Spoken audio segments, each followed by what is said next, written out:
ఆత్మల ప్రయాణం journey of souls అనే ఈ పుస్తకాన్ని ఆంగ్లంలో రచించినది డాక్టర్ మైకేల్ న్యూటన్. దీనిని తెలుగులోకి అనువదించినది డివైన్ బ్లిస్ పబ్లికేషన్స్.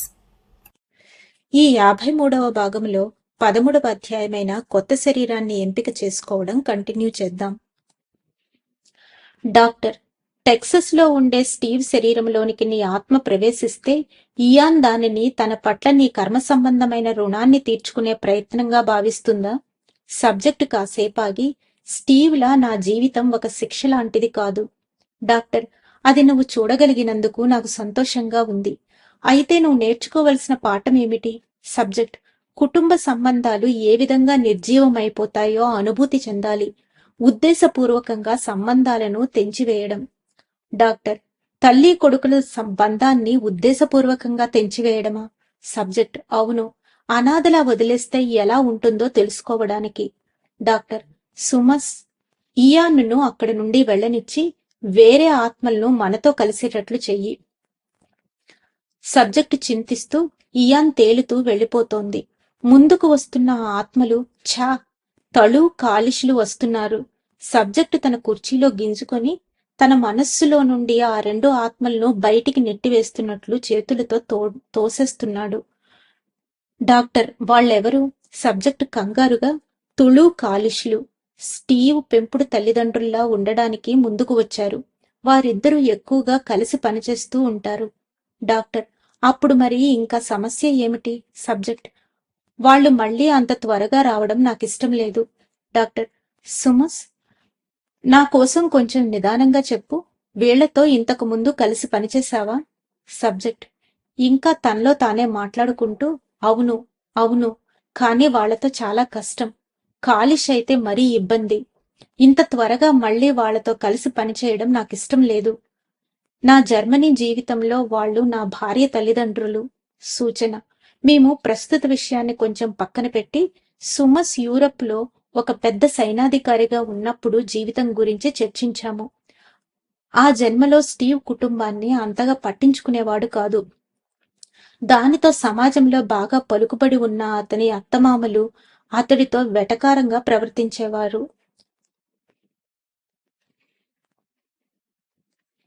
డాక్టర్, అంటే తలు కాలిష్లు ఈ జీవితంలో నీ పెంపుడు తల్లిదండ్రుల్లా ఉండడానికి కావలసిన సామర్థ్యాలు లేనివారా? సబ్జెక్ట్, తన అర్థం అది కాదు అని తల అడ్డంగా ఊపుతూ, కాదు, వాళ్ళు ఏం చేస్తారో వాళ్లకు తెలుసు. కానీ కాలిష్తో ఎప్పుడూ తలనొప్పే, చాలా ఇబ్బందిగా ఉంటుంది. ఆమె విమర్శిస్తూ, అధికారం చెలాయిస్తూ, ఎటువంటి ఆదరాభిమానాలు లేని వ్యక్తిగా జన్మించడాన్ని ఎంపిక చేసుకుంటుంది. డాక్టర్, మానవ శరీరాలతో ఎప్పుడూ ఆమె అటువంటి ప్రవర్తనే వ్యక్తపరుస్తూ ఉంటుందా? సబ్జెక్ట్, నాతో ఆమె ప్రవర్తన అలాగే ఉంటుంది. కాలిష్ ఆత్మ ఇతరులతో అంత తేలిగ్గా వ్యవహరించదు. ఆమె ఎవ్వరి మీద ఆధారపడదు. చాలా గట్టిగా నిర్ణయాలు తీసుకుంటుంది. డాక్టర్, తలు నీ పెంపుడు తండ్రిగా ఎలా ఉంటాడు? సబ్జెక్ట్, కఠినం. కాలిష్ది పైచేయిగా ఉండేదానికి ఒప్పుకుంటాడు. ఎవరితో ఎటువంటి సంబంధాలు లేకుండా ఉండగలడు. తన భావోద్వేగాలను ఎవరితోనూ పంచుకోడు. ఈసారి వీళ్ల మీద నేను చాలా తిరుగుబాటు ధోరణితో ఉండబోతున్నాను. డాక్టర్, ఓకే, కానీ వాళ్ళు నీకేమైనా నేర్పిస్తారా? సబ్జెక్ట్, అవును, వాళ్ళు నేర్పించగలరు అని నాకు తెలుసు. కానీ నేను ఇంకా దాని గురించి వాదిస్తున్నాను. ఇప్పుడే జోర్ ఇయాన్ ఇక్కడికి వచ్చారు. డాక్టర్, ఈ కాన్ఫరెన్స్ లో తరువాత ఏం మాట్లాడబోతున్నావు? సబ్జెక్ట్, ఇయాన్ నా పెంపుడు తల్లిలా ఉండాలని కోరుకుంటున్నాను.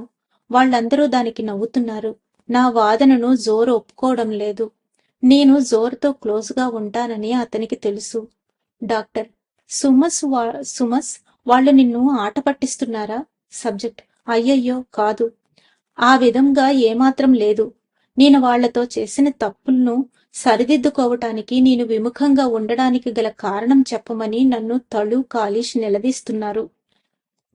డాక్టర్, టెక్సస్ లోని శిశువు శరీరంలో కలవడానికి నిర్ణయించుకోమని ఈ ఆత్మలు నిన్ను చుట్టుముట్టి బలవంతం చేశాయని నువ్వు అనుకుంటున్నావేమోనని నాకు అనిపించింది. సబ్జెక్ట్, ఆ విధంగా ఇక్కడ జరగదు. నాకు జీవితం పట్ల ఉన్న భయాలు చర్చించుకుంటున్నాము. డాక్టర్, కానీ నీకు తలు కాలిష్లంటే ఇష్టం లేదని నేను అనుకుంటున్నాను. సబ్జెక్ట్, నా గురించి వారికి తెలుసు. నాతో నిక్కచ్చిగా ఉండేవాళ్లు కావాలి. లేదంటే వారి మాట నేను వినను. నాకు జీవితాన్ని ఆషామాషీగా తీసుకునే అలవాటు ఉందని ఇక్కడ అందరికీ తెలుసు. వాళ్ళు లేకుండా నా జీవితం విచ్చలవిడిగా అయిపోతుందని నాకు నచ్చజెప్పారు. వాళ్ళిద్దరూ ఎంతో క్రమశిక్షణ ఉన్నవాళ్లు.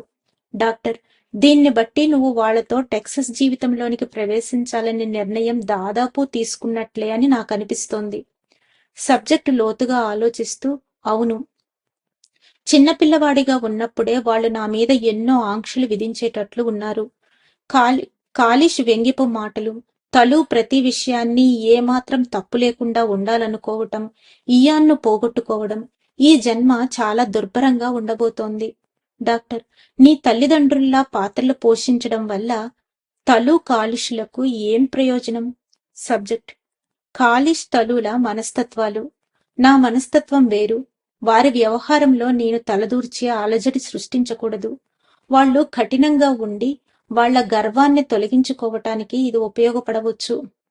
డాక్టర్, నువ్వు భూలోకంలో ఉన్నప్పుడు నీ జీవితాన్ని మంచిగా లేక చెడుగా ప్రభావితం చేసేవాళ్లు నీ జీవితంలో ఎందుకు ప్రముఖ వ్యక్తులు అవుతారో నీ ఆత్మ మనస్సుకు ఎప్పుడు తెలుస్తూ ఉంటుందా?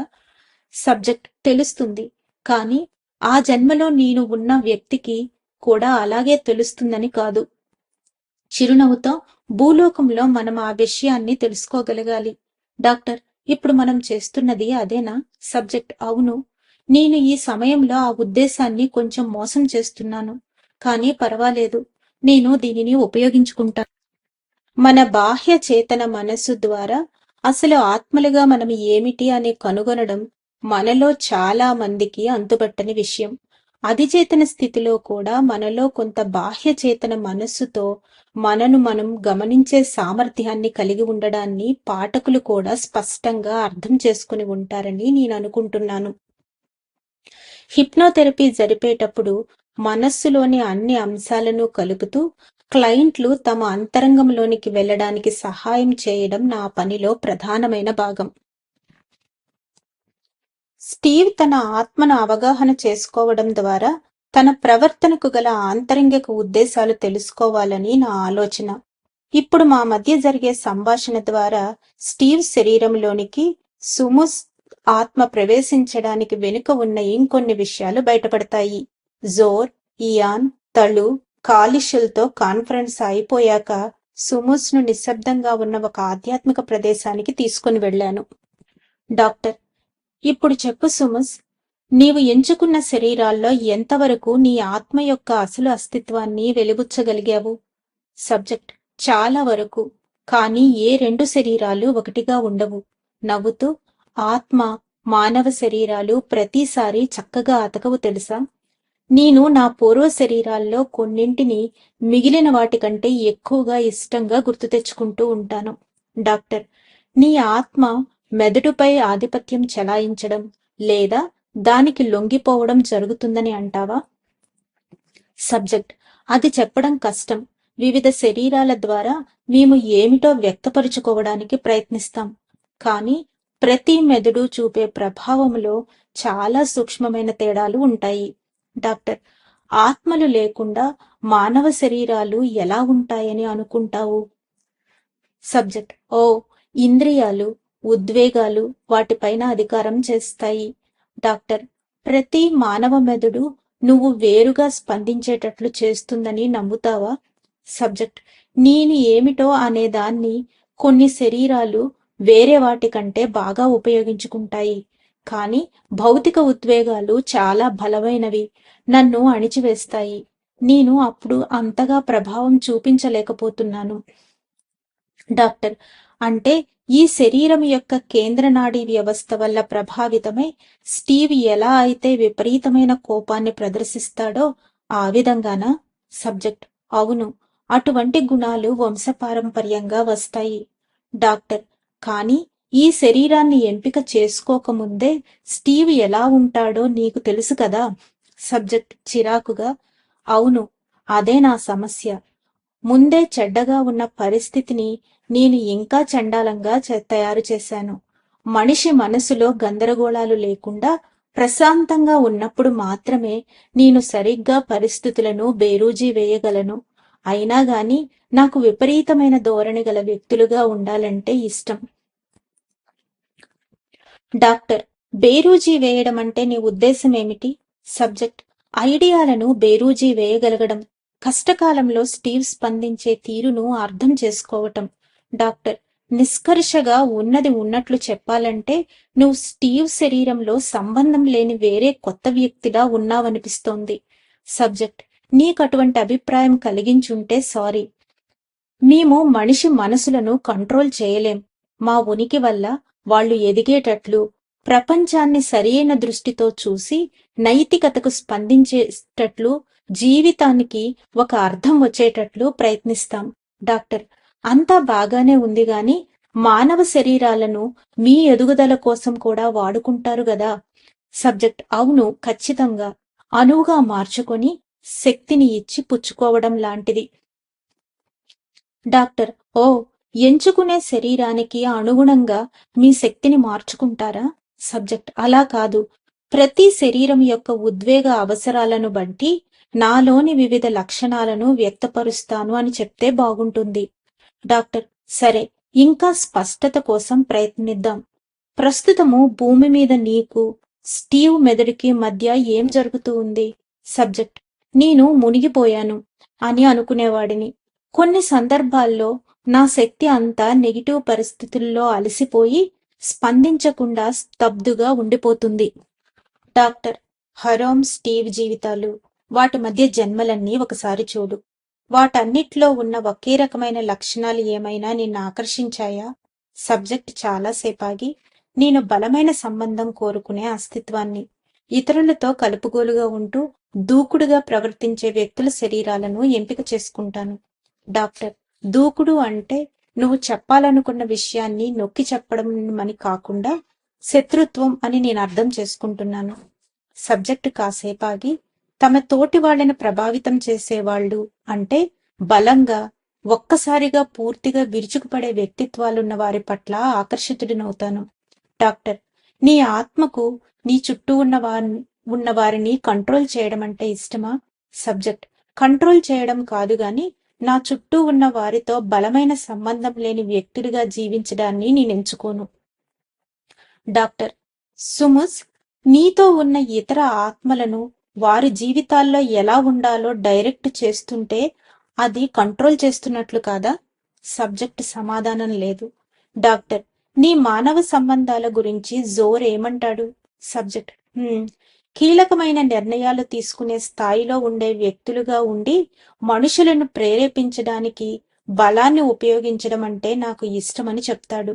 సామాజిక, రాజకీయ గ్రూపులకు నాయకుడిగా ఉండడానికి తపన పడతానని అనుకుంటాడు. డాక్టర్: అంటే నువ్వు ప్రశాంతంగా, అంతగా పలుకుబడి లేని శరీరాన్ని ఇష్టపడడం లేదన్నమాట. సబ్జెక్ట్: ఖచ్చితంగా లేదు.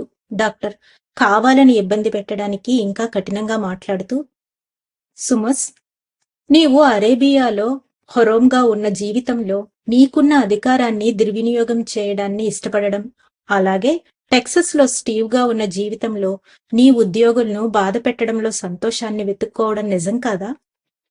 సబ్జెక్ట్ గట్టిగా అరుస్తూ: నో, అది నిజం కాదు. మనుషులకు నాయకుడిగా పనిచేసేటప్పుడు చాలా విషయాలు చేయిదారిపోతాయి. భూమి మీద పరిస్థితులే అంతా. ప్రతి ఒక్కటి నాశనమైపోతుంది. దానిలో నా తప్పేం లేదు. డాక్టర్: హొరోమ్స్, స్టీవ్లు ఇద్దరికీ వారిలో ఉన్న నీ ఆత్మ కారణంగానే మరి విపరీతంగా ప్రవర్తించడానికి అవకాశం దొరికిందని అనవచ్చా? సబ్జెక్ట్ బాధగా: నేను సరిగా పనిచేయలేదు. నాకు ఆ విషయం తెలుసు. డాక్టర్: చూడు సుమస్, నీ ఒక చెడ్డ ఆత్మవి అని నేను అనుకోవడం లేదు. నీవు అది అర్థం చేసుకోగలవు అని అనుకుంటున్నాను. కానీ నీవు మానవులకుండే అధికార దాహం అనే ఉచ్చులో తేలిగ్గా చిక్కుకుపోయి దిగజారిపోతూ ఉంటావేమో అని అనిపిస్తోంది. దానివల్ల ఇప్పుడు నీవు సమాజం అంటే వ్యతిరేక భావన కలిగిన వ్యక్తిగా తయారయ్యావు అనిపిస్తోంది. సబ్జెక్ట్ డిస్టర్బ్ అయ్యి: ఇప్పుడు నువ్వు కూడా జోర్లా మాట్లాడుతున్నావు. డాక్టర్: లేదు సుమస్, నేను అలా అనుకోవడం లేదు. బహుశా జోర్ మనిద్దరికీ నీ లోపల ఏం జరుగుతూ ఉందో అర్థం చేసుకోవడానికి సహాయం చేస్తున్నాడేమో అనిపిస్తోంది. సబ్జెక్ట్: బహుశా అలాగే అయి ఉండవచ్చు. ధన్యవాదాలు మాస్టర్స్. 13వ అధ్యాయమైన కొత్త శరీరాన్ని ఎంపిక చేసుకోవడంలోని మిగిలిన భాగాన్ని రేపు తెలుసుకుందాం. అంతవరకు సెలవు తీసుకుంటూ పద్మజ.